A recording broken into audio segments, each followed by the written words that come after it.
Straight line पर आज से लगभग 15-20 दिन पहले मैंने एक लाइव किया और तफसील से आपको बताया कि जम्मू कश्मीर की सरकार वेटिंग लिस्ट को रिवाइव करने जा रही है। और मैंने आपको ये भी बताया कि किन वजूहात की बिना पर सरकार ने अब ये तय किया है कि वेटिंग लिस्ट को रिवाइव किया जाएगा। उसके बाद बहुत सारे एस्पिरेंट्स ने, स्टूडेंट्स ने मुझे कांटेक्ट किया और मुझे लगातार मुझसे ये पूछा कि आपने तो कहा था वेटिंग लिस्ट को रिवाइव किया जा रहा है, मगर एक ख़बर के मुताबिक वेटिंग लिस्ट रिवाइव नहीं हो रही है, वेटिंग लिस्ट के सिलसिले को मुकम्मल तौर पर ख़त्म किया गया है। मैंने उस वक़्त भी ये कहा था कि कहाँ क्या ख़बर चल रही है, कौन सा वेब पोर्टल कौन सी कहानी सुना रहा है, मुझे उसमें कोई इंटरेस्ट नहीं। जहाँ तक मेरे सूत्रों का ताल्लुक है वो साफ तौर पर ये बता रहे हैं कि वेटिंग लिस्ट को रिवाइव किया जा रहा है।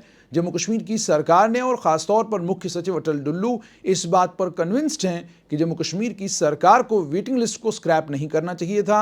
वेटिंग लिस्ट पूरे देश भर में अगर है तो जम्मू कश्मीर में अलग रवैया इख्तियार करने का मतलब क्या। अब कल जैसा मैंने आपको उस वक्त भी कहा था कि ये लॉ डिपार्टमेंट, जीएडी और बाकी तमाम विभागों से वेट होकर प्रपोजल आ चुका है और अब ये फाइनल स्टेज पर है। और फाइनल स्टेज पर होने का मतलब ये है कि अब जम्मू कश्मीर की सरकार ने इसको लेकर सिर्फ फैसला लेना है कि क्या हम ये करें या नहीं करें। और जम्मू कश्मीर की सरकार का मतलब lieutenant governor Manoj Sinha, LG Manoj Sinha की अध्यक्षता में ये जो फैसला जो 7 सितंबर 2023 को लिया गया था उसको दोबारा से उसको रिकंसिडर किया गया और वेटिंग लिस्ट का प्रोविज़न दोबारा से वेटिंग लिस्ट का प्रोविज़न दोबारा से शुरू किया जाएगा, वेटिंग लिस्ट को रिस्टोर किया जाएगा, उसका फैसला ले लिया गया है।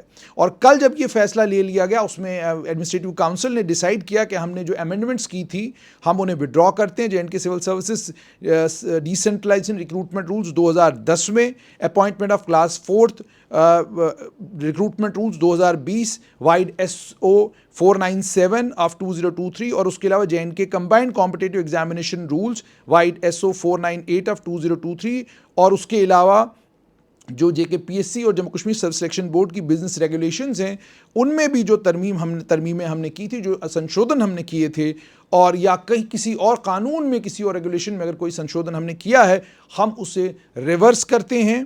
और रिवर्स करने का मतलब ये होगा कि हम उसे विड्रॉ करते हैं और विड्रॉ करने का मतलब ये हो गया कि अब वेटिंग लिस्ट रिवाइव हो रही है। और ये भी डिसाइड किया गया है कि वन टाइम एक्सेप्शन दिया जाएगा तमाम रिक्रूटिंग एजेंसीज़ को कि वो 6 महीनों के अंदर अंदर वेटिंग लिस्ट जो है ड्रॉ करें उन तमाम सेलेक्ट लिस्ट के लिए जो सेलेक्ट लिस्टें ऑलरेडी इशू की गई हैं। लेकिन उसमें यह भी कहा गया है कि जब आप ये वेटिंग लिस्ट ड्रॉ करें तो वो वैलिडिटी पीरियड के अंदर होना चाहिए सिलेक्ट लिस्ट के, और जो वैकेंसीज उसके बाद एक्रू हुई हैं उन वैकेंसीज़ को आपने एडवर्टाइज ना किया हो। मतलब मान लीजिए किसी एक रिक्रूटमेंट में एस्पिरेंट्स ने इम्तिहान क्वालिफाई करने के बाद वहाँ ज्वाइन नहीं किया, अगर ज्वाइनिंग नहीं हुई है तो जैसे पहले फैसला किया गया था कि ये पोस्टें वापस जीएडी को भेजी जाएंगी और जीएडी से वापस इन पोस्टों को रिक्रूटमेंट एजेंसीज़ को भेजा जाएगा और रिक्रूटमेंट एजेंसीज उसके बाद इन पोस्ट की रिक्रूटमेंट शुरू कर देंगे। अब यहाँ पर साफ तौर पर ये कहा गया कि अगर आपने नहीं भेजी हैं तो आप उनकी वेटिंग लिस्ट भी ड्रॉ करेंगे। तो अक्टूबर 2023 से जितनी भी सिलेक्शंस हुई हैं उन तमाम सिलेक्शनों में अगर कोई भी पोस्ट खाली रही है, कोई भी पद रिक्त है, या किसी जगह पर अगर ज्वाइनिंग होने के बाद कुछ लोगों ने वहाँ से नौकरी छोड़ दी है और वो किसी और विभाग में चले गए हैं, जहाँ जहाँ पर भी वैकेंसी होगी तमाम जगहों पर कानून और ज़ाब्ते के मुताबिक वेटिंग लिस्टों को ड्रॉ किया जाएगा और जो निचले क्रम में आने वाले कैंडिडेट्स हैं या एस्पिरेंट्स हैं या सिलेक्टीज़ हैं उन्हें उस वेटिंग लिस्ट के ज़रिए मौका मिलेगा कि वो भी सरकारी मुलाजमत कर सकें।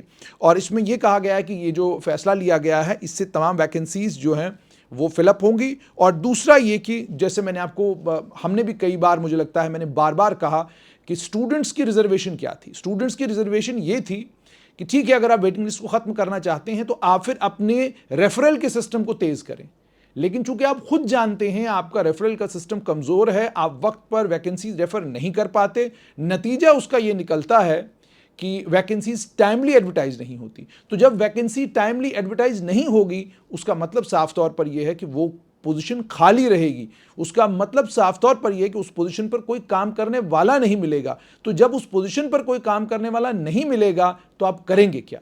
और दूसरे से मैंने आपको कहा एक लंबा वक्त लगता है रिक्रूटमेंट के लिए, और इसमें रिक्रूटमेंट में लंबा वक्त लगता है, उसकी दलील क्या है? आप सब इंस्पेक्टर का इम्तिहान देख लीजिए या आप कोई भी रिक्रूटमेंट देख लीजिए। ये पिछले 2019 के बाद सरकार ने बड़ी कोशिश की कि हम तेज़ रफ्तारी से काम करें, लेकिन स्कैम पे स्कैम वो मामले भी आए सामने, और सरकार ने उसके नतीजे में बाज़ाब्ता सिलेक्शन लिस्टों को स्क्रैप किया। और अब एक सख्त कानून आ गया है। उस कानून के आने के बाद अब उम्मीद तो और तवक्का तो ये कि अब चोरियां नहीं होंगी, लेकिन जैसा अभी आपने देखा एक नेशनल लेवल की भर्ती में कहा गया कि पेपर बेच दिया गया है। तो इस तरह की चीज़ें अभी भी हो रही हैं। हालांकि कानून सख्त आ रहे हैं, मगर चोर भी नए नए रास्ते ढूंढ रहे हैं। और फिलहाल अब खबर ये है कि वेटिंग लिस्ट जो है वो रिवाइव हुई है, और वेटिंग लिस्ट के रिवाइवल का मतलब ये हो गया कि अब जो स्टूडेंट्स की एक मांग थी, और मैं बार बार ये बात कहता हूँ कि जब जिस वक्त वेटिंग लिस्ट के रिवाइवल की बात हो, सिलेक्शन की बात हो, इसमें स्टूडेंट ट्विटर के ऊपर, इंस्टाग्राम के ऊपर या बाकी जगहों पर क्या कह रहा है उसका नोटिस सरकार ज़रूर लेती है। इस बात को समझने की ज़रूरत है।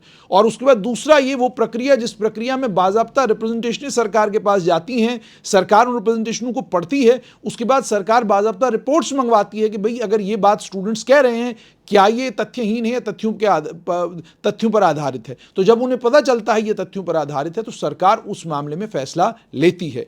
तो वेटिंग लिस्ट रिवाइव हो चुकी है, लेकिन अब वेटिंग लिस्ट को रिवाइव करने के बाद जितनी भी रिक्रूटमेंट एजेंसीज हैं उनको भी दो बातों का खास ख्याल रखना पड़ेगा। नंबर एक, वेटिंग लिस्ट रिवाइव करने के बाद आप मेरिट को फॉलो करें। वेटिंग लिस्ट रिवाइव करने के बाद जिसका नंबर है उसी को आप मौका दें, क्योंकि वेटिंग लिस्ट के रिवाइव करने का मतलब कतई ये नहीं होना चाहिए कि आपने वेटिंग लिस्ट रिवाइव की और उसके बाद वही सिलसिला हुआ जो सिलसिला पीछे चलता आया है कि 10-10 साल तक, 5-5 साल तक, 6-6 साल तक वेटिंग लिस्टें ऑपरेट हो रही हैं। 4-4, 5-5 साल तक वेटिंग लिस्टें ऑपरेट हो रही हैं। एक आदमी एक नौकरी में जाता है, 4 महीने नौकरी करता है, जी मैं चला। उसके बाद उसकी पोस्ट फिलअप करने के लिए जब आप उसकी पोस्ट फिलअप करने के लिए जब आप प्रोसेस को शुरू करते हैं तो उस पर लोग सवाल खड़े करते हैं कि जनाब मौका मुझे मिलना चाहिए था, मार्क्स मेरे थे, आपने किसी और को दे दिया। ये रिजर्व कैटेगरी की पोस्ट थी, आपने अनरिजर्व को दे दी। तो इस तरीके से फिर ये मामले कोर्ट में चले जाते हैं और 5-5, 7 साल तक ये मामले आपके कोर्ट में लटके रहते हैं। तो अब उम्मीद और तवक्का तो सरकार से यही है, और Jammu Kashmir service selection board और Jammu Kashmir public service commission से यही है कि वेटिंग लिस्ट के रिवाइवल के बाद वेटिंग लिस्टों को ऑपरेट करने का भी एक वक्त और एक समय सीमा होनी चाहिए कि आप वेटिंग लिस्ट को कब तक ऑपरेट कर सकते हैं। ये ओपन एंडेड गेम ना हो कि आपने वेटिंग लिस्ट का प्रोविजन लाया और उसके बाद आपने कहा 10 साल तक हम ऑपरेट ही करते रहेंगे।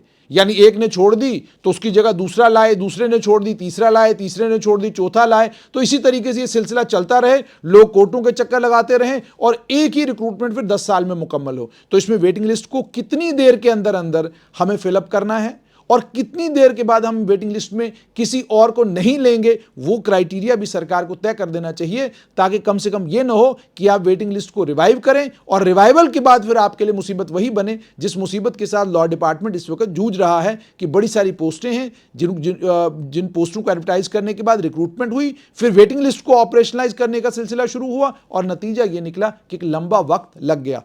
अब वेटिंग लिस्ट रिवाइव हो चुकी है। स्टूडेंट्स के लिए बड़ी खुशखबरी की बात है, स्टूडेंट्स ने इसके लिए एजिटेट भी किया था। और मैं आपको ये भी बताऊं कि जिस समय स्टूडेंट्स एजिटेट भी कर रहे थे, स्टूडेंट्स को भी एक बात को अंडरस्टैंड करने की ज़रूरत है।